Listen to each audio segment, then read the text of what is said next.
Hi-Fi Vega, back again. This time we're doing an amp dyno on the Hart HT-800 2-channel amplifier. I know a lot of you have been eagerly awaiting the next installment in the 12-inch shootout, but I got a little behind, so I decided to put this out in the meantime to give you guys something to watch. The first appearance of this amp is in my 2K1 directory, the car audio and electronics. It's rated 120 watts by 2. It does not give a 4-ohm rating, so we're kind of left on our own to figure that out. But it does have an MSRP of $375, as you can see here. Before we get into what this thing does, let's open it up and see what it looks like. So this amp may look a little bit familiar to you, because it looks similar to a lot of Korean amps that came out around 97 to 2000, 2002, and it looks a lot like the Memphis and the Crossfire amps of the day.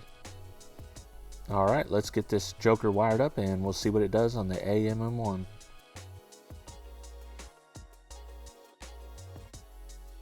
So we're going to start off with the 4-ohm stereo test, and as you can see here, I've already got my gains adjusted and I've got it hooked up all the way, and both channels are loaded. First channel's loaded to my bank, and that's the one where we'll be reading the wattage, and the second channel is ran down to a sub so that we're driving both channels during this test to get it as accurate as I possibly can. And here we go. Alright, it looks like we have 103 watts 4-ohm stereo at 14.36 volts. Okay, now we're going to jump straight into the 4-ohm mono test. And as you can see here, I've got it wired up bridged mode this time, and now it's only running to my load bank right here. So 4-ohm mono test, we're ready to roll. Let's see what it does.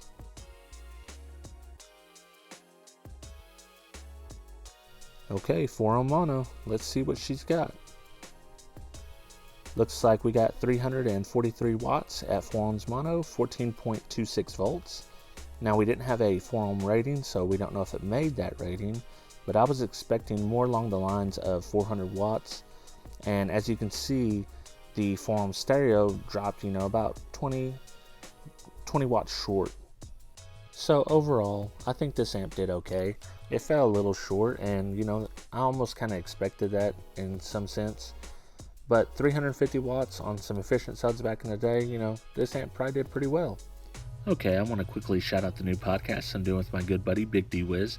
It's 12 Volt Talk on YouTube. We live stream every Wednesday, 7 p.m. Central Time. We also have a audio only feed that goes up on all the podcatchers, and it usually goes live Sunday night. So check us out, 12 Volt Talk. With all that said, I'd like to thank those of you who take the time to like, comment, and watch all my videos. And I'd like to pimp my email account. If you got any questions or anything like that, show ideas, send them to me at hifivega@gmail.com.